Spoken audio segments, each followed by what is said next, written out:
Lord, speak to me now. You have all my attention. I will linger and listen. I can't miss a thing.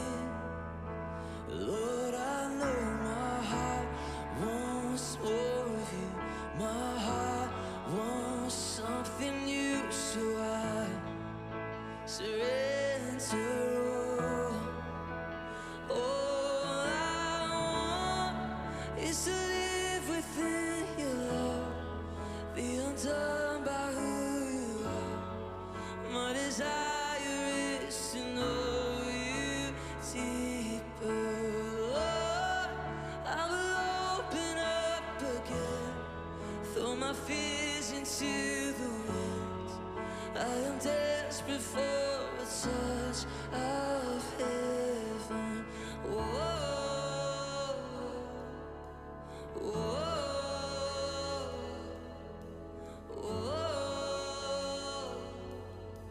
whoa.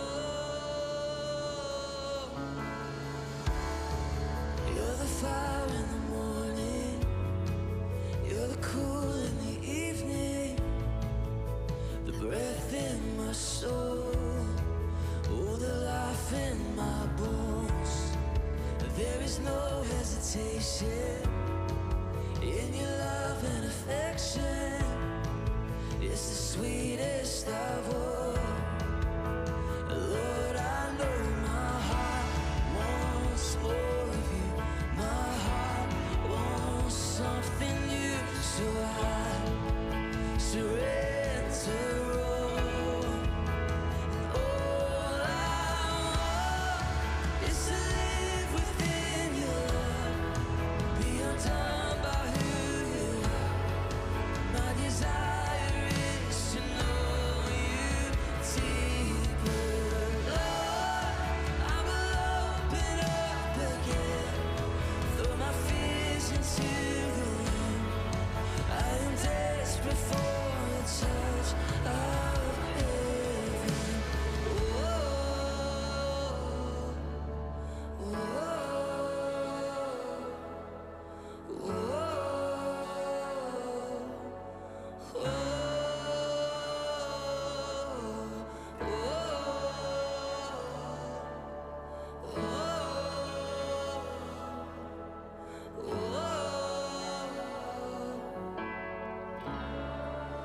I open up my heart to you.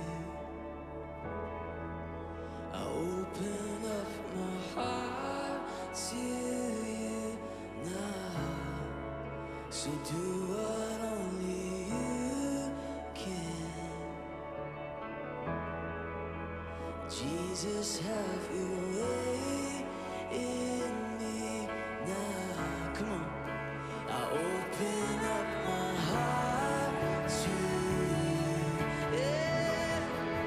I open up my heart to you now. So do what only you can. Jesus, have your way in me now. I open up my heart to you. I open up my heart to you now. So do what only you can. Jesus, have your way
Thank you.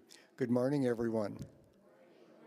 You look good. It's great to see you. My name is Steve Schenkel. I'm the music director here, and I welcome you to this morning service. Hello, friends online, wherever you are. We welcome back an astounding musician today. You know Joe from his many appearances here. I will tell you, if any of you are going to go see Wicked down at the Fox, anybody gonna go? Well, you should go, because that show has just astounding keyboard work, and if you go see it, that'll be Joe on the keyboards, because he's the guy. So please welcome back Joe Neske.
Thank you, Joe. That was absolutely beautiful. Joe's arrangement of At the River. Wasn't that pretty? It's just like a meditation to me. That was so beautiful.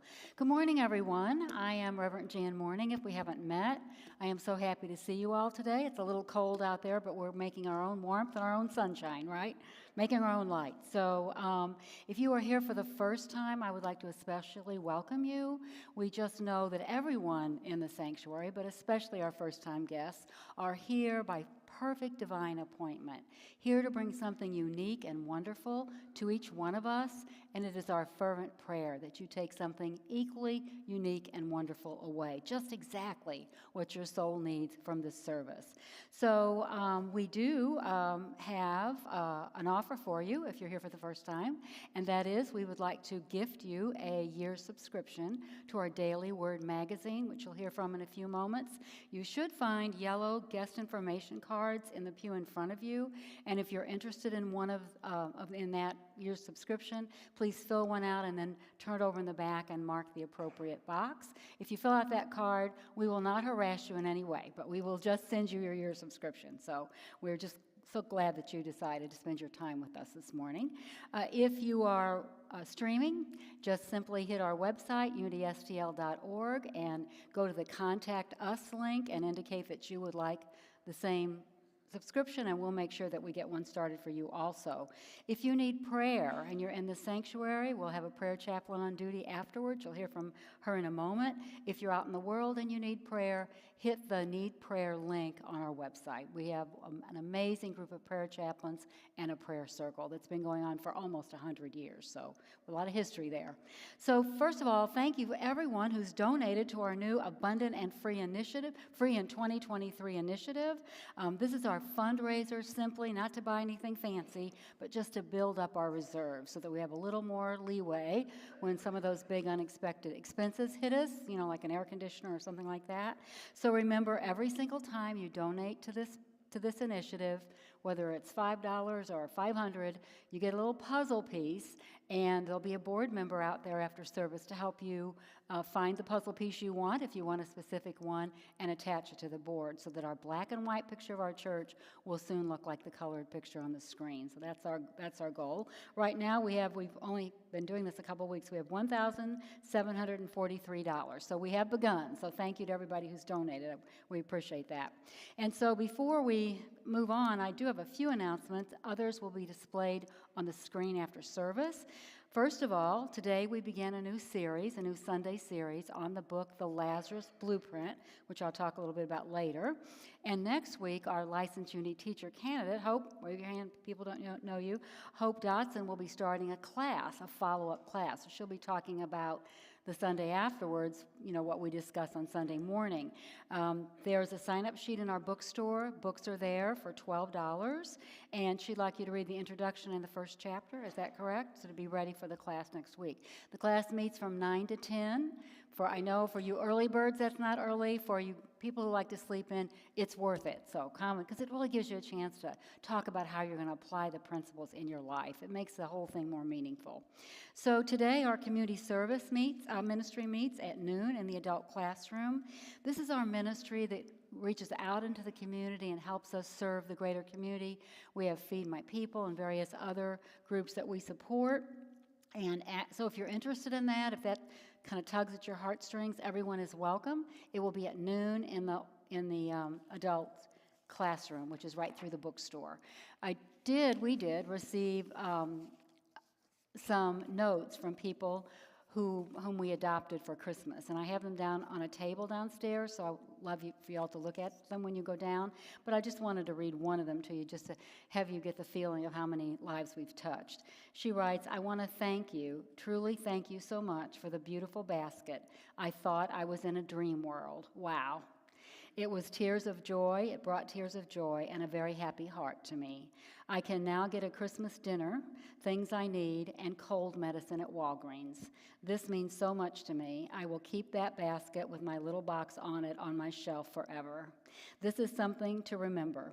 I gave the Lord a good prayer of thanks also. I hope you all have a wonderful holiday season and a blessed new year. You have made these are her words, not mine, you have made an old lady very happy." So special. So others are downstairs. I just wanted to share one with you. Okay, let's see. What else do I have here? Oh, I know. We will be holding an informal, just possibly a little new member orientation if some of you are thinking about joining, or just to come and find out more about Unity principles. We don't exactly have that date set, but it'll be some Sunday after church in February. So if you are interested in that, see me, and we'll talk more about that. Also, be sure to save the date, May 6th at 7 p.m. Dean Christopher will be doing a concert with a 7-piece orchestra right here at First Unity. We're so happy to have him back. For those of you who don't know Dean, he was our soloist for over almost 25 years or over 30 years, a long time, before I was here. And the tickets are $20, and that should just be a great evening for everyone right here in our sanctuary.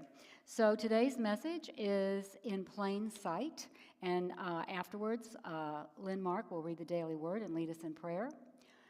And so the community song today, the first community song, will be God You Are. So would you please stand, if you're willing and able, for God You Are. Thank you.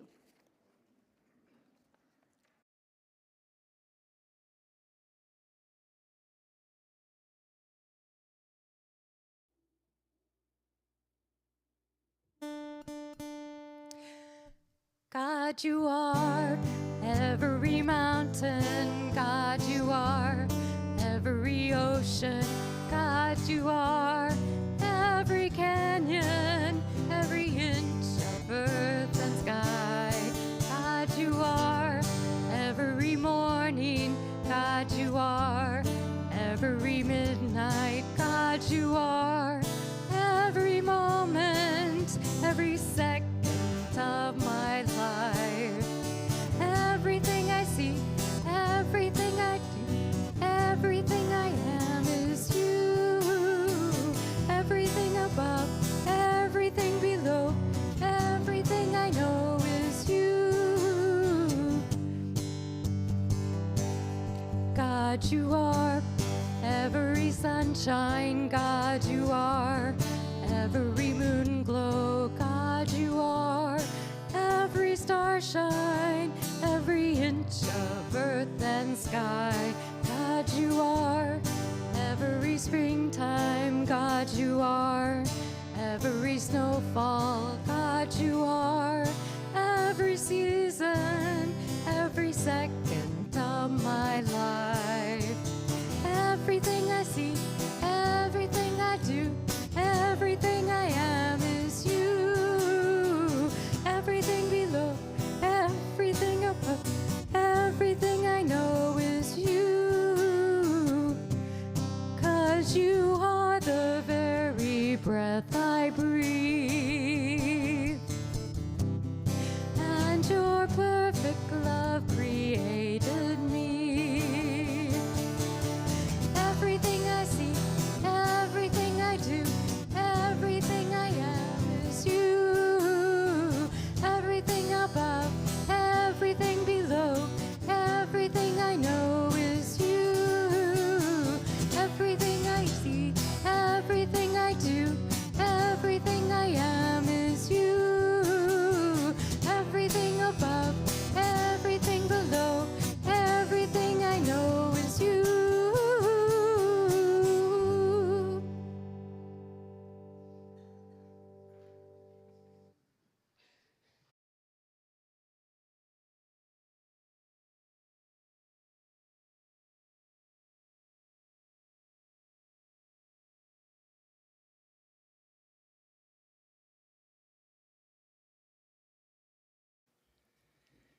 Good morning.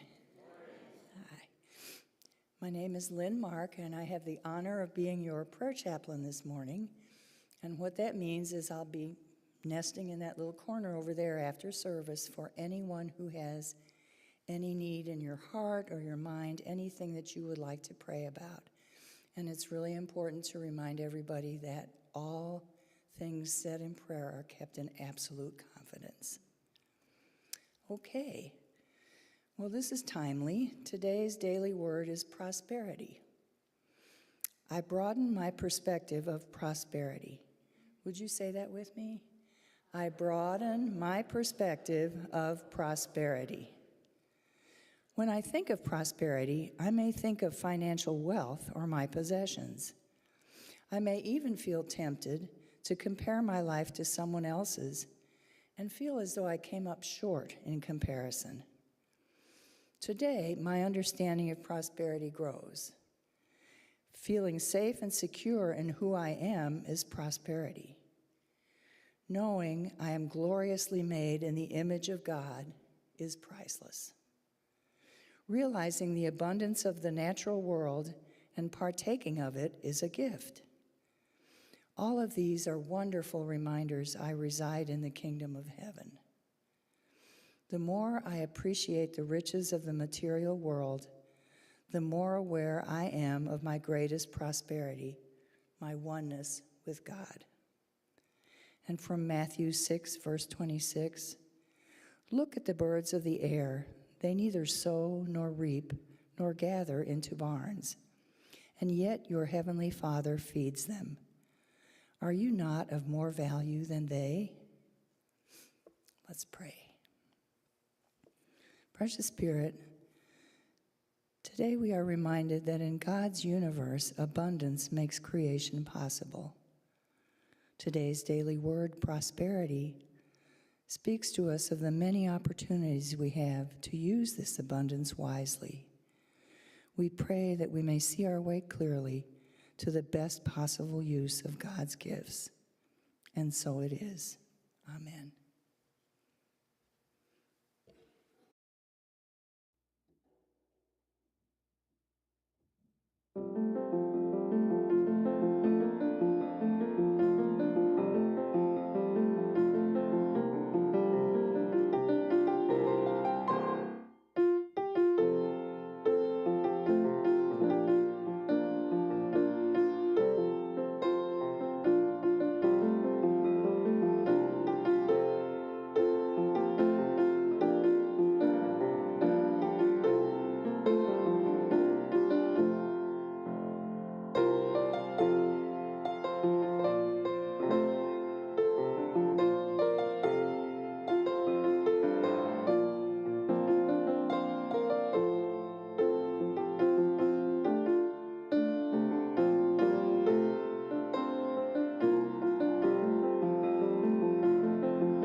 Beautiful, Joe. That was Be Thou My Vision, arranged by Joe. Beautiful. So, as I said a few minutes ago, today we begin a new series on a powerful little book entitled The Lazarus Blueprint. This is written by two popular and prolific Unity authors, Mary-Alice and Richard JaFolla. They're a married couple, and they are former directors of Silent Unity, Prayer Ministry, executive editors of the Daily Word magazine, and authors of many, many best-selling books. So they're really prolific authors. The Lazarus Blueprint approaches the Bible story of the raising of Lazarus in a really unique perspective.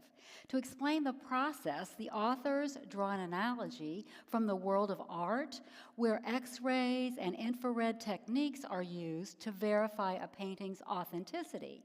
And sometimes rare treasures are unveiled when quite unexpectedly experts discover another painting underneath the one with which they're working.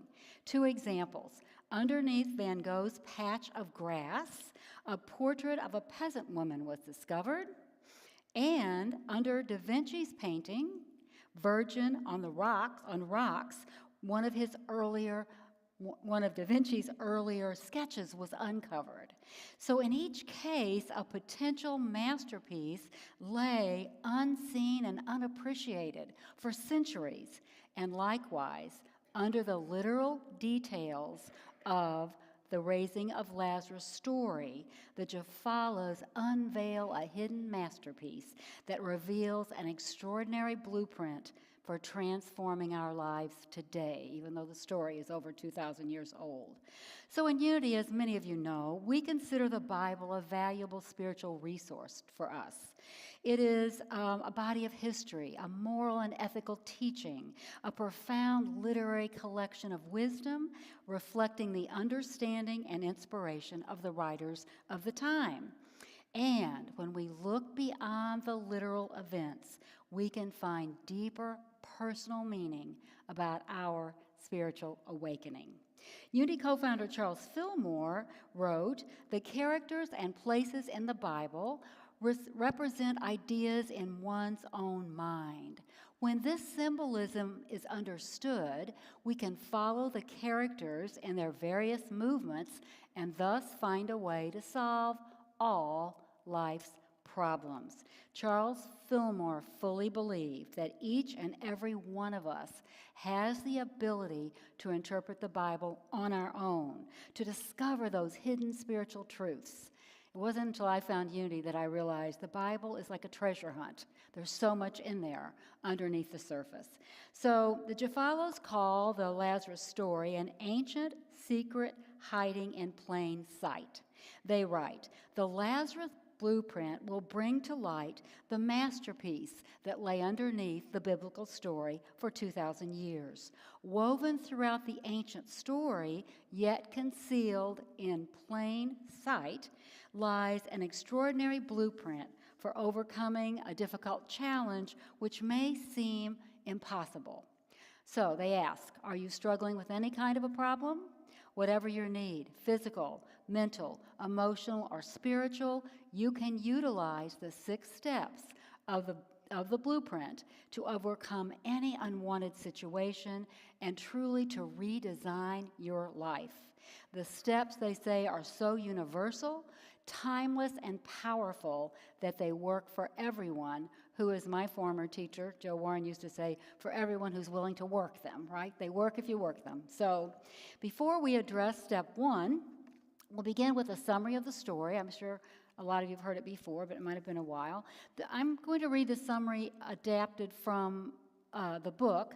I adapted it a little further myself, so I'm not reading directly from the Bible nor from the book, but this is, if anybody has a book with them, this is on pages 4 and 5. So it's a condensed version of the story, because the story is pretty long. Now, a certain man was ill, Lazarus of Bethany, the village of where the sisters Mary and Martha lived. So the sisters sent a message to Jesus, "Lord, he whom you love is ill." Now, though Jesus loved Martha, Mary, and Lazarus, after hearing that Lazarus was ill, he stayed 2 days at the place where he had been teaching. And geographically, that would have been the other side of the Jordan River, as you can see from the map. Then, after the 2 days, he said to the disciples, "Let's go to Judea now." When Jesus arrived, Lazarus was dead and buried. Now, Bethany was 2 miles away from Jerusalem, and many of the Jews had come to Martha and Mary to console them about their brother. Separately, both sisters said to Jesus, "Lord, if you had been there, my brother would not have died." And Jesus asked, "Where have you laid him? Show me." So they said to him, "Lord, come and see." And Jesus wept. So the Jews said, "See how much that he loved Lazarus?" But some of them said, "Could not he who opened the eyes of the blind man have kept his friend from dying?" A little bit of judgment among the Jewish people there. Then Jesus came to the burial cave with the big stone lying against it, which was the custom, and said, "Take away the stone." Martha, always the practical sister, says, "Lord, already there is a stench because he has been dead for 4 days." Jesus says, "Did I not tell you that if you believed, you would see the glory of God?" So they took away the stone. Jesus looked upward and said, "Father, I thank you for having heard me. I know that you always hear me, but I have said this for the sake of the crowd standing there, so they may believe that you sent me." Then he cried in a loud voice, "Lazarus, come out!" Lazarus came out, his hands and feet bound with strips of cloth, and his face also wrapped in cloth. And Jesus said to them, "Unbind him and let him go." So now, in order to uncover really the steps, we just need to look at the idea that we need to translate the steps into our own unique situation, into our own unique crisis, or our own unique challenge, we might say. And to do that, we interpret each character or circumstance as having a counterpoint in the circumstances that are surrounding us, our present challenge. Remember, each character, each spoken word, every place and object reflects an aspect of you and your life. They can help you restore your life to hope rather than despair, light rather than darkness, and a deep, certain knowing that things are going to be okay, no matter what is happening on the physical plane. One of my favorite quotes is from John Lennon: "Everything will be okay in the end. If it's not okay, it's not the end." We need to remember that. So let's start by thinking about the two main characters, Jesus and Lazarus.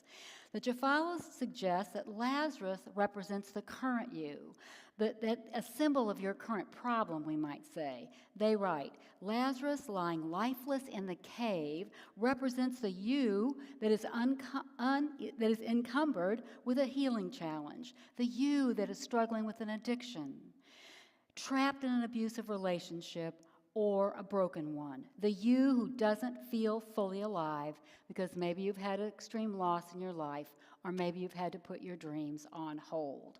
Whatever part of you that feels dead and needs to be brought back to life, any part of your life, languishing in a cave of darkness, that is your Lazarus. Now, that's the part of you, in other words, that needs resurrecting. Now, this means that even though we're all going to follow the same blueprint in the weeks ahead, each of us will have a different Lazarus, depending on what our situation is. And what Lazarus represents to you today may not be the same thing that Lazarus will represent to you in a month or a year. And some of us have studied the book before. It probably will not be the same Lazarus that you had before. So, if you know what your challenge is already, that's great. That's a great starting point. If you don't, we just need to relax and go into prayer and meditation. The authors say this is not an intellectual exercise. And if you pray and meditate, it will come to you what your situation is that you need to work on. You will turn into that inner wisdom, and you will know what that is hiding in plain sight can be revealed. So if Lazarus is the current you, what do you think Jesus represents? the spiritual you, the true you, your highest Christ nature, that essential, genuine, one-of-a-kind you that is unique in all the universe. And we're created to let that uniqueness be expressed in compelling ways. Jesus symbolizes your life as you desire it to be, the sober you, the free you, the you who is love, peace, and joy, the you who has released the negative past and escaped from bondage of any kind. So as we revisit the beginning of the story, I invite you to picture it, put yourself in the middle of it, and see what emerges for you. Now, a certain man, as we read a few minutes ago, was ill, Lazarus of Bethany, the brother of Mary and her sister Martha. The sisters sent word to Jesus, "Lord, he whom you love is ill." But when Jesus hears this, what does he do? What does he do? He waits 2 days. He waits 2 full days. Now, this has been called one of the most puzzling episodes in the entire Bible. He hears that his really dear friend is gravely ill, and he just hangs around where he is for 2 days. The authors describe the scene in Bethany. They write, in a dry, dusty garden, the only movement is the hot air and the silent labor of the bees making their rounds through the flowers. Inside the simple house at the garden's edge, a man lies gravely ill. In desperation, his 2 sisters send an urgent message for help to their dear friend, who is 20 miles away. Now, that would be at least a day's walk, maybe 2 days of walk, depending on how quickly they traveled. The sisters believe their friend can save their brother. Their dear friend is an amazing healer, and yet he ignores the sisters' desperate pleas for another 2 days. So what question pops in your mind? Why? Why? Absolutely. Why doesn't he rush to heal his friend? Doesn't he know time is of the essence? The disciples and those nearby seem shocked by his inaction, by his delay. Bible scholars have posed some possible logical explanations for this. They're not covered in the book, but I'll mention a couple. First of all, this story takes place shortly before the crucifixion. It's one of the last things that happens in the book of John before Jesus goes to Jerusalem for the Passover. And it's almost that time. So it would have been very dangerous for Jesus to be near Jerusalem at this time. His reaction might be based on some kind of intuitive sense that he had that it wasn't quite time for what lay ahead for him. And some believe that Jesus delays this healing in order to demonstrate the power of God and the possibility of resurrection. In the full text, when the messenger tells Jesus that Lazarus is very, very sick, he replies, "The purpose of Lazarus' illness is not death, but for the glory of God." And he mentions the same thing at the cave to the sisters. So Jesus, at this point of his earthly ministry near the end, seems to know that he can channel the power of God to resurrect Jesus. He has actually resurrected a couple of other people before this. He knows without a shadow of a doubt that with God, all things are possible. That's a slogan of our prayer chaplain program. With God, all things are possible. It's never too late, and there's never a need to rush. Whatever Jesus' motives, the JaFollas see this as the first step in the blueprint. To our human minds, this might seem counterintuitive, and I just want to tell you, for those of you who are just do-it people, you're not going to like this one. Are you ready? It is turn away. Now, the authors say it's easy to react to an urgent situation with fear, anxiety, and panic. Really? Do you think? Have any of us been there? I mean, I think that's our first human reaction. Our pivotal souls see only the problem. Doing this, the authors say, our world tilts on its axis, and everything seems to orbit around that one bad thing. We let it overtake our lives. In contrast, by staying 2 days longer where he was, Jesus demonstrates the first and most fundamental step in dealing with any undesirable situation. It is to turn away. Now, for those of us who have already discerned what our Lazarus situation is going to be, this might seem ridiculous, even impossible. Certainly things have to be done about this. Things have to be done about this right now, right? But the JaFollas say the message is not don't act on it. The message is don't dwell on it. There's a difference. In other words, don't feed the weeds, unless, of course, you want more weeds. Don't feed the weeds. We don't get rid of a weed by fertilizing it. We don't get rid of a problem by feeding it the energy of our fears. The more we focus and dwell on the problem, fertilizing it with negative thoughts, angst, and worry, the stronger the problem becomes. Dwelling on a challenge only increases its power.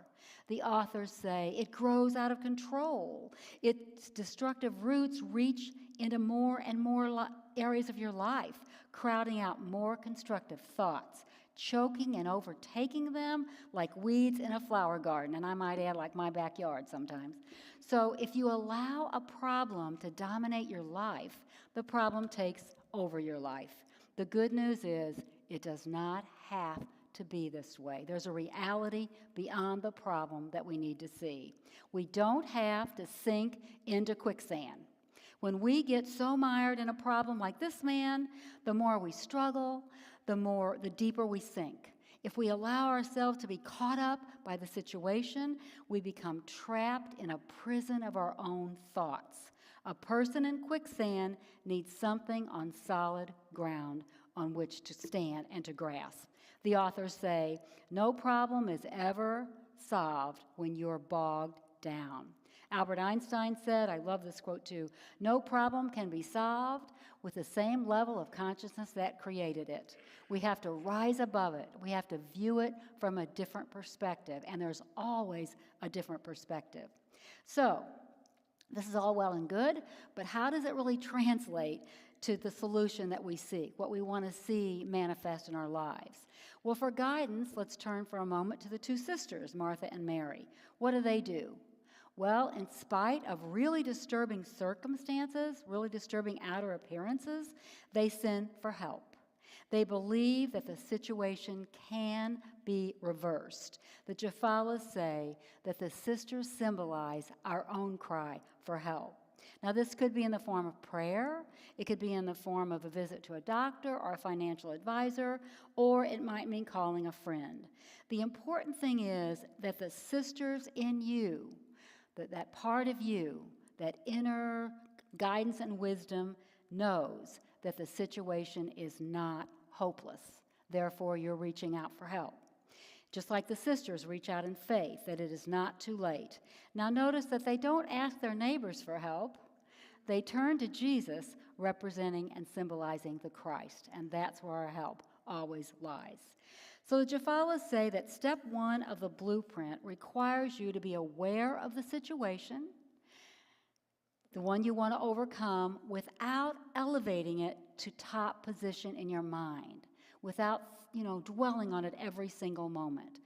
They suggest we make the decision to give it an inconspicuous parking place in our minds and take it out for a short drive only when you need to work on it. Another good metaphor. So don't dwell on it all the time. Once in a while, turn away from it. Force yourself to do that and go about your normal life activities as best you can.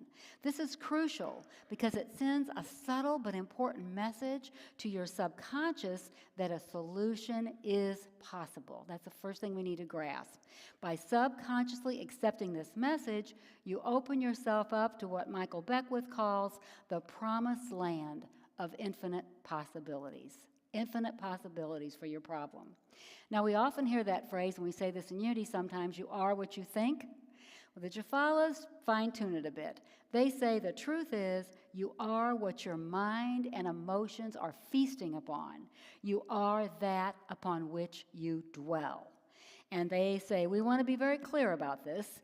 To turn away from the situation does not mean to avoid it or to forget it, not that that would probably be possible anyway. But there's nothing wrong with giving serious thought to the solution and then eventually taking action. Address it when it's appropriate, when you're guided to do so. Give it your full attention and work hard on it. Do what you need to do, but do not dwell on it. Every time you're finished working with the problem, park it, force yourself to turn away, and go about some regular positive activity, even though you think it might be frivolous or silly. Take a walk, watch a movie, play with a child or a pet, make funny faces in the mirror, it doesn't matter. Do anything you can to divert yourself. Now this is, I think, a profound statement. Every minute away from the problem is a minute invested in healing. Isn't that an interesting perspective? So fear and worry crowd out peace. We want to be peaceful about this. In a peaceful state, latent energies are given the opportunity to awaken and do their mighty work without even much conscious effort on our part. And what if the negative, fearful thoughts bounce back? Because sometimes bounce back they will. Well, what would you do if another weed grew back? What would you do?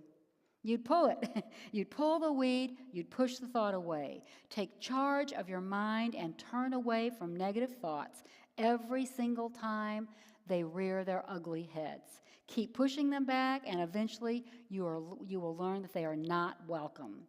One way we can keep them from coming back is every time we pull a weed, we plant a flower. Say that with me. Pull a weed, plant a flower, and that's in your mind. As soon as you weed out that negative or harmful thought, plant a positive one. The JaFollas remind us that our minds can only hold one thought at a time, right? So we might as well make it a positive one. I've had people say to me more than once, "Oh, I can't control what I'm thinking. I can't help it." But if you can't control what you're thinking, who can? We do have control of our thoughts. We know that where our focus goes, energy flows. That's unity principle number 3, the law of mind action. What we are focused on, we attract ourselves to in this world. So we have a choice, as always. We can follow Jesus, who remained focused on the activity right where he was. He refused to be pulled into the negative whirlpool of emotions surrounding the situation in Bethany. He turned away from the sisters' fear, the crowd's judgment, and even turned away from the belief that death is final. And the JaFollas tell us, you too have the ability to do this. So step 1 is obviously just the beginning of the blueprint. We have 5 powerful steps ahead. But step 1 is the beginning. It's the foundation. It helps us avoid throwing ourselves mindlessly into the problem. When the time is right, we can deal with the situation. When the time is right, we can go to Judea just as Jesus did and calmly, powerfully employ the rest of the steps to overcome whatever is giving us grief. So together, let's set the intention this day to be patient, to trust God, to trust the process, and to let the spirit of life within each one of us lead us out of the cave of darkness into the light of a new beginning. And so let's begin, or end, I guess, our message and get ready for our meditation by the great, great truth that is being said in Unity churches throughout the world. And maybe I slipped a slide. Sorry, I'll say it and you can affirm it with me. This is my fault, not Jeremiah's. Okay, you ready? It is. There is only one presence and one power in the universe and at work in my life. God, the good, omnipotent, and so it is. Let's say it all together because we have some guests in the room who may not have heard it. Together, there is only one presence and one power in the universe and at work in my life. God, the good, omnipotent, and so it is.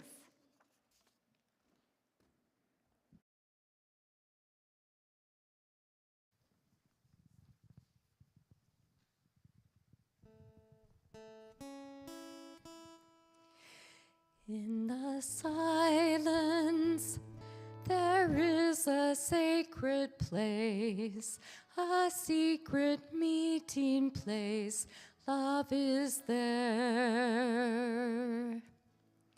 In the silence where every color blends and every rainbow ends, good is there. In the light now you find that you know peace of mind. In the silence, your path is paved in gold, and all your dreams unfold. Love is there.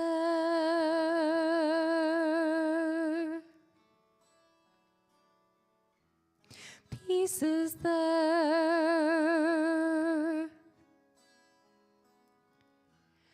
Truth is there.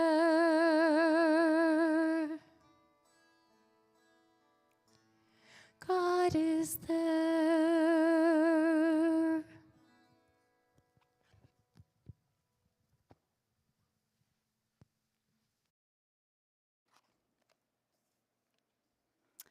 And so now I invite you to become comfortable in your seat, whether you're in this sanctuary or out in the world.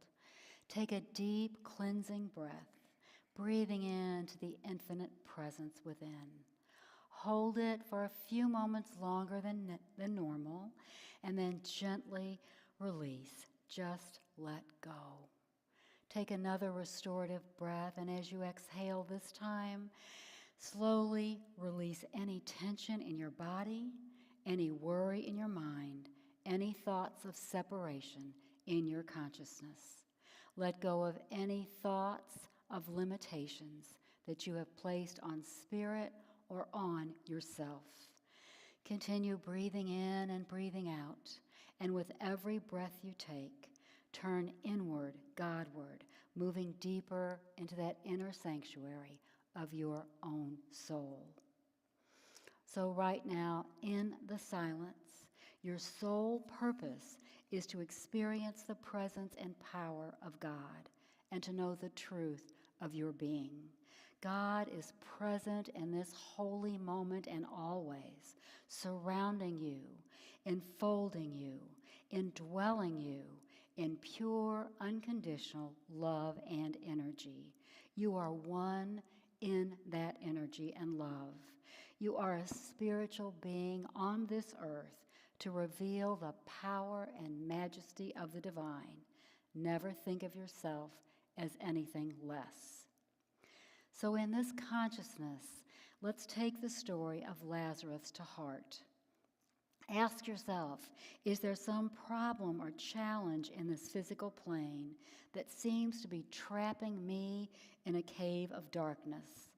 Ask the God of your being to help you tap into your inner wisdom to know what might be making you feel less than completely alive. It could be a healing challenge, a financial burden, a need for harmony in a relationship. Perhaps there is something you have longed to do, dared to dream about, but haven't yet accomplished. Maybe you are feeling buried under a lifetime of hurts and disappointments. Allow whatever is holding you in the darkness to surface now. And whatever surfaces for you, just allow it to remain for a moment in your consciousness. Now turn your mind from it to the power of God. For what in your human mind seems impossible is not impossible to God. With God, all things are possible. You are not facing this alone. Set the intention now to turn away from your challenge to this truth. God is with you, within you, preparing your way to a right and perfect outcome that will be revealed, not in your timing, but in God's perfect timing. Just call upon the Martha and Mary aspects of yourself to know that things are not hopeless. It is never too late to call on the Christ of your being, to align with all the powers of the Christ, faith, strength, love, discernment, and perfect divine order. So now, for just a few moments in the silence, turn away from your challenge. Feel the joy and gratitude that you will have when this is resolved. In this time and space, your subconscious mind is aligned with God and is bringing you closer and closer to a solution. Feel this, know this for a few moments in the silence.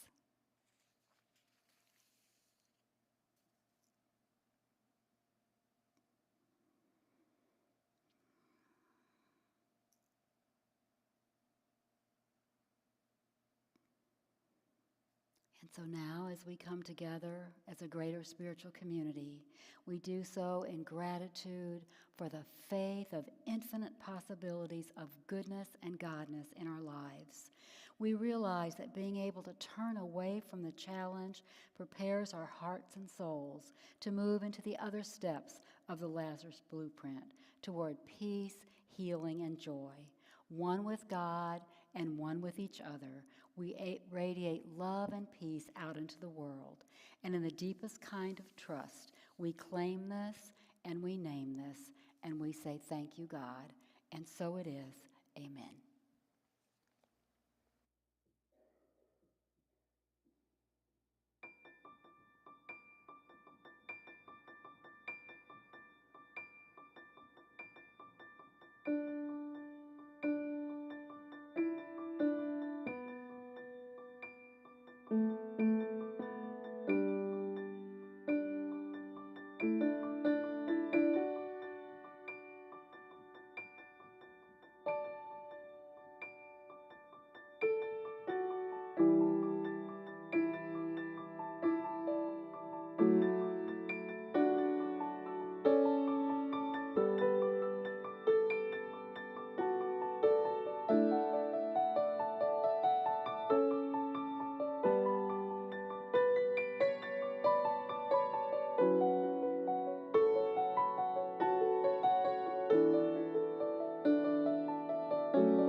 Thank you, Joe. That was beautiful. That was Hark, I hear the harps eternal, right? I got it.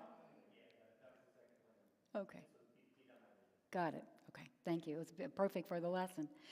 So it's always so good to have you back. And Steve Schenkel, thank you for everything you do behind the scenes. He works many hours for us to bring all this beautiful music. Thank you. Appreciate you greatly. So great gratitude also to Julie Godey for doing such a beautiful job as our song leader today. We appreciate that very much. And I do have another special announcement today, which I have purposely put at the end, because I think this might be a good opportunity for all of us to turn away for a few minutes, or at least to take a deep breath. And it is that our former music director, current licensed community teacher, and community care coordinator, Ann Hart UP, is getting close to ordination. You all know that. That's not the news. And the news is that Ann and Skip have made the decision to move to Georgia. And I don't know how many people know this, but Ann has been very verbal through the years that church ministry is probably not her primary calling. I am so grateful that she filled in for me during the many weeks that I had to be home with my husband, and I don't know what we would have done without her, so that was divine order. Ann will be working with her mentor in Georgia in an alternative ministry, and it has evidently always been Skip's dream to live in the Smoky Mountains. So she would have shared this with you personally, but she's speaking in another church today. She wants me to convey to you how much she appreciates all of our loving support to her through her LUT program, through field ministry. She will continue to service from afar as she can, maybe teaching some online classes, and when she comes back to St. Louis to visit relatives, to visit her family, we'll certainly see if she can speak while she's here at times, and she will be back next Sunday. So I thought, well, maybe it's a good idea for us all to have a little time to process this, and you can talk to her directly next Sunday. So we love Ann, and we bless her, and we let her go to achieve her dream, and we know that she will be happy. So, okay, so now we come to that time in our service where we pause, reflect, and give thanks for our many blessings. We're grateful for all of you who are supporting us financially, those of you in the building and those of you out in the world, because we depend on your tithes and offerings to enrich lives through prayer, education, and service, our mission. And for those of you in the sanctuary, there's a box in the back for tithes and offerings. It's also possible to contribute via Apple Pay, Google Pay, and PayPal. Just hit the donate button on unitstl.org or on our YouTube channel. And we are also, I already said that, Google Pay and Apple Pay. That's fairly new for us. So knowing that we are one with divine source and each other, please join me in blessing our many gifts. Together, divine love flowing through me blesses and multiplies all that I have, all that I give, and all that I receive. Thank you, God. And so now I invite all of you to stand, if you're willing and able, for the expanded version of our prayer for protection. This is the version that is on our website. It is the version that celebrates the power of God and also our own divine identity. So together, the light of God surrounds us. We are the light. The love of God enfolds us. We are the love. The power of God protects us. We are the power. The presence of God watches over us. The presence indwells us. Wherever we are, God is, and all is well. So if you don't mind to remain standing, I want to thank everybody for being here today in the sanctuary or out in the world. We appreciate all of you who are posting and sharing our social media, subscribing to our YouTube channel, and following us on Instagram. As a vibrant, inclusive spiritual community, we come together now in oneness of spirit to absolutely support one another, claim our divine identity, and express the godness and goodness in the world. So knowing that we're holding every single one of you in the loving light of peace and grace, please join us downstairs for coffee afterwards. If you're a first-time guest, we'd love to have you come down. We're a very friendly community and love to meet you. Or drop into our bookstore lending library. There are a lot of books by the JaFollas in there. Have a wonderful week. And our final community song will be Let There Be Peace on Earth.